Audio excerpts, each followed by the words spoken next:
Hello everyone and welcome back to my channel. In today's video I want to do the mid-year book freakout tag, and I'm going to be showing you a little bit of my reading journal and how everything has gone so far. This is some of the books that I wanted to read this year. Well, I don't expect to read all of them, but some of them.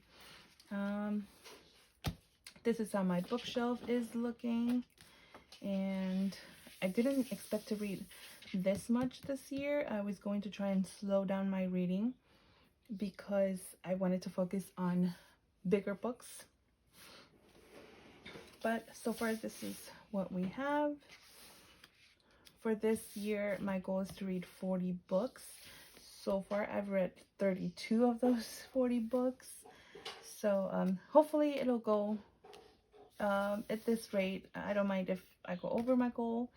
I can always raise it, or but I also want to keep enjoying what I've been reading. So let's leave it here. So yeah, I wanted to do the mid-year book freakout tag, and this tag is basically a way to just do a recap of what you read this first half of the year, and kind of see where you're at, or see what you've read so far, and make plans for the rest of the year. But yeah, I'm gonna be answering some questions. I'm gonna be talking about some books. I have piles and piles of books over here to the side. And I'm going to be answering these questions. I will have the original creators tag linked down below in case you want to check her out. They are amazing. They created this tag back in 2016, I believe. So go check them out. So the first question is best book you've read so far this year. And this is a hard question because I have read so many good books this year, and for this tag I don't want to be too repetitive. I want to make sure that I give you a different answer, a different book for every one of the questions. But so for this one I'm going to go with Patria by Fernando Aramburu. This is a Spanish author. So this is now an HBO miniseries. It's like 8 episodes. I've seen the series already, and it was amazing. I fell in love with it just as much as I fell in love with the book. But and I also have a spread. I'm gonna look for it. I have it right here.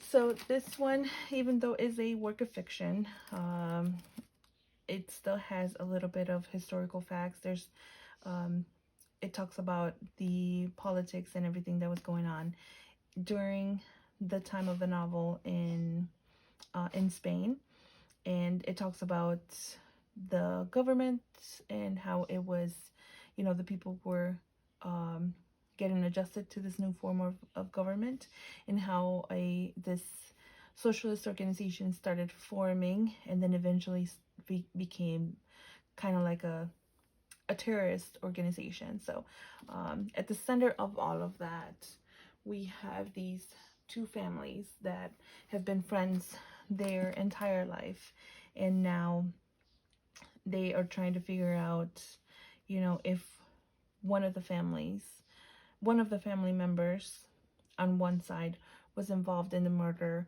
of one of the members on the other families. I loved it, and I want to continue to read from this author. I kind of miss it. I almost want to do a little reread of this one. So question number 2 is best sequel you've read so far. And even though I don't think I've read too many sequels, but either way it will go to this one because this one was such a great book. I loved it. This is book 2 of the Poppy Word trilogy. You've heard me talk about these books over and over and over, but it's okay. I'm not done talking about them. This was such a good book. It was the perfect sequel to The Poppy War. It's just all the politics that are involved in this book. And I've realized how much I love all the politics and the war strategies and all of that. I love that in books, and I'm starting to recognize that. I'm starting to recognize that that's something that I truly, truly love in all of my books. I just realized how many annotations I have here. I can't wait to reread this and then look at all the annotations I made and then see, now that I know the ending, see how I feel about them. New release you haven't read yet but want to. One that I bought thinking, oh, I'm gonna read this right away, is Witchlings. And this is a middle grade book by Claribel Ortega. I have read her other book, which is Ghost Squad, and I actually have a copy now of this book. Claribel Ortega writes middle grade. I believe she's only in middle grade. But yeah, I read in March, I read Ghost Squad. I really liked it. I thought it was so wholesome, and when it comes to middle grade, this is probably one of my favorites. But now this is her new release and I want to get to it. I heard so many good things about this book. I mean, the chapter headings are so cute. I just want to read this book so bad. I started the audiobook, but then once I was done with this one, I realized I wanted to read it physically. And not only that, I want to share this with my kids.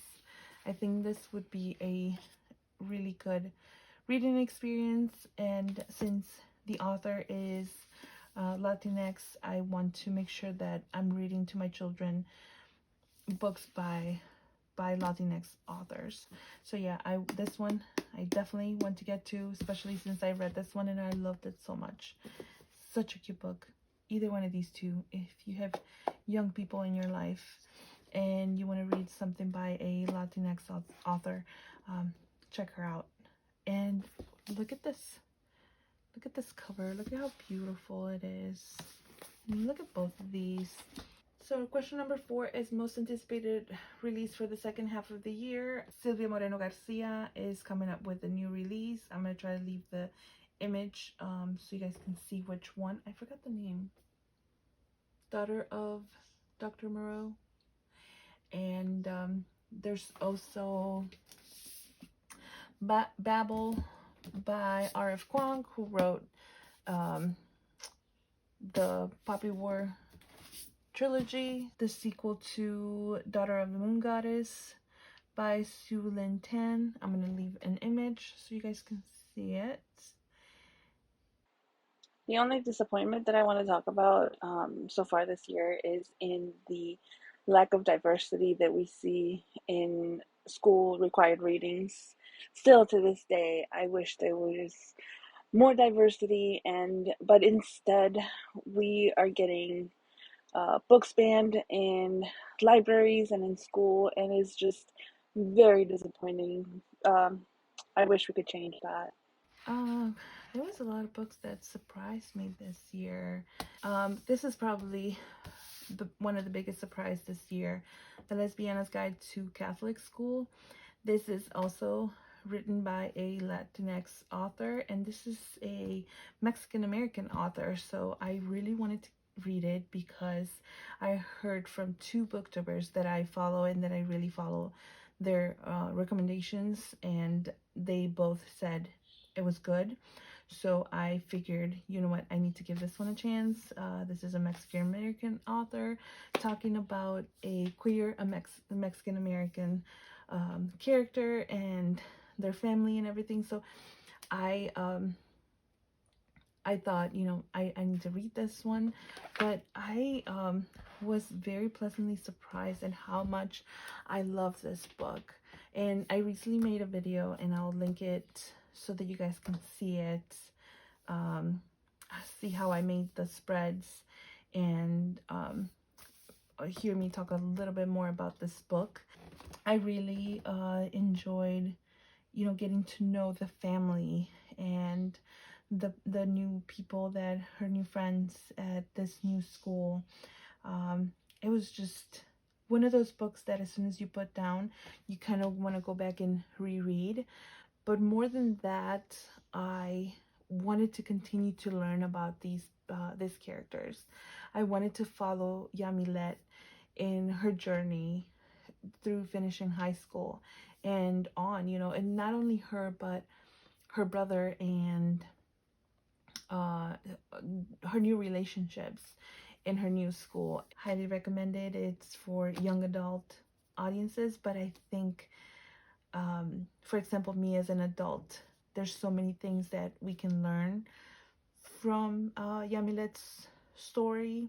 I'm not the audience for it. This is a young adult book, so that's why it's such a big surprise that it hit me so hard. Question number 7 is favorite author, favorite new author, with whether it is a debut author or new author to me. And I'm gonna say Claribel Ortega. Claribel Ortega is going to be one of those authors that I automatically buy her books, because I was so just so pleasantly surprised with the writing. And again, I have kids. This is something that I can share with them. This is something that I can say, this is a Latinx author that you could read more of, and I can continue to share with them. So question number 8 is newest fictional crush. And contrary to popular opinion, I do crush on fictional characters. And yeah, I keep hearing almost everybody that has done this just say, I don't get crushes on fictional people, so they just skip this question. But that's not the case here. I read some romance novels, and I really don't talk a lot about them, because that is something that I kind of usually I listen to them on audiobook, and they're not really as impactful as other novels that I read and that I gush about all the time. But I just read them for my enjoyment. So I kind of like just finish the audiobook, I mark it as done, and then we move on. So my newest fictional crush is Eros, from the book Electric Idol by Katie Robert.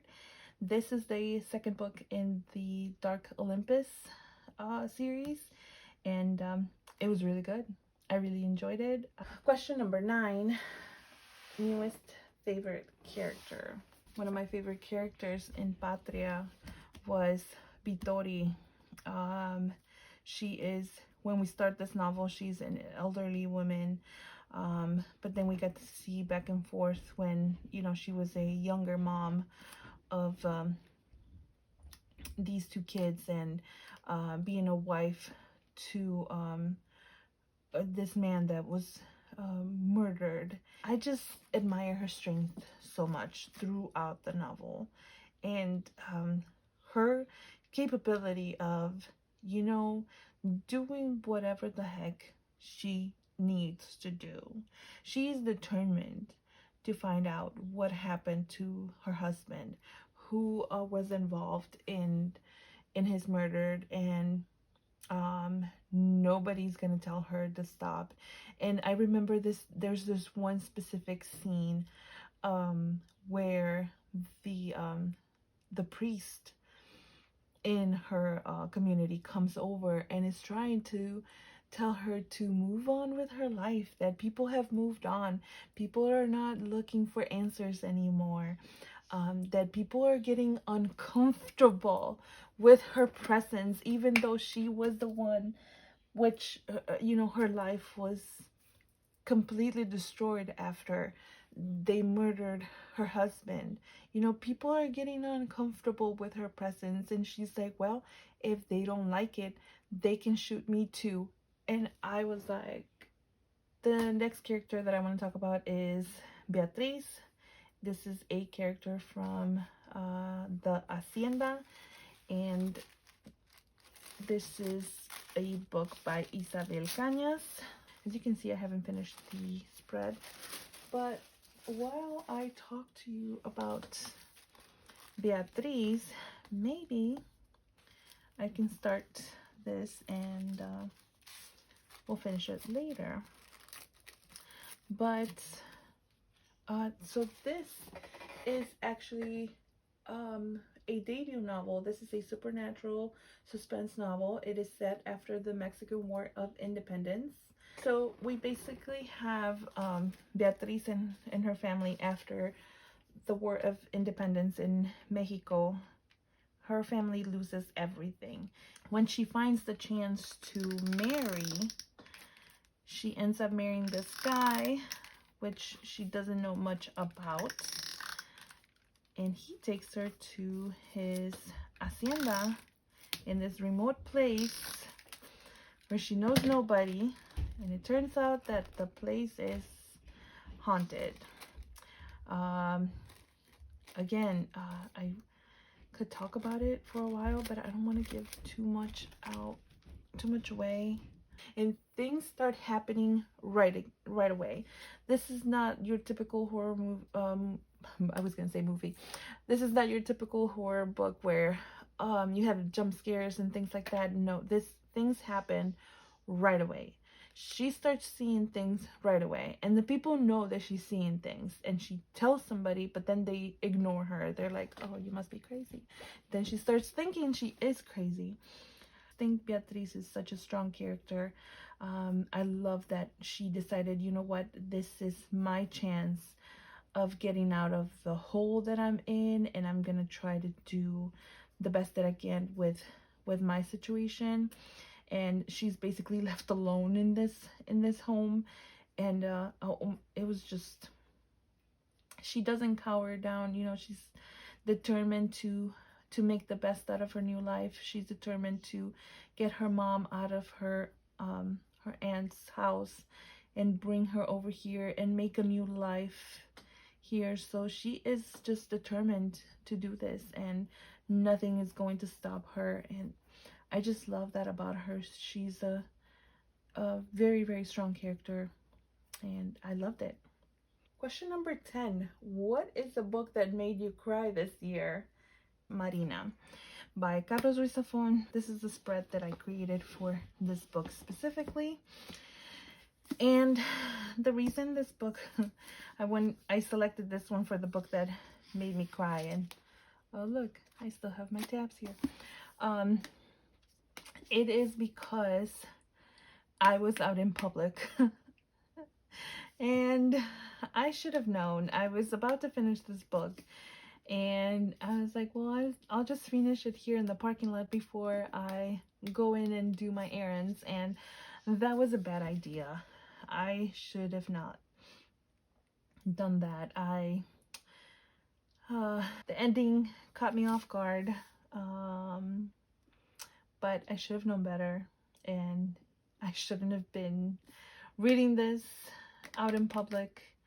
And I'm pretty sure more than one person just looked at me in the parking lot. They were just wondering why I was just sobbing in my car and trying to read the last few pages of this book.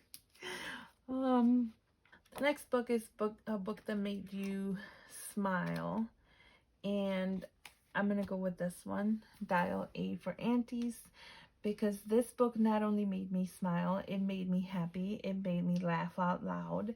I loved it so much. This book had me laughing out loud more than one occasion, and to the point that my kids would look up and be like, well, why are you laughing? And then they realized I was listening to an audiobook, and they're like, oh, is it something funny in your book?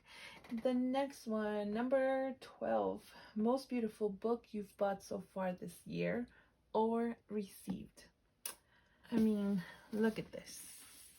Isn't this beautiful? Let's show you the inside of the book. It's purple. It's my favorite color. I love purple. I love anything purple. And finally, for beautiful covers, let's talk about Violeta by Isabel Allende. What books do you need to read by the end of the year? Start with this one. I started reading this one a couple of days ago, I think. It is El amor en los tiempos del cólera, or Love in the Time of Cholera. So this is one of them that I want to get the majority of it done before the end of June. Won't finish it, but I want to get it done.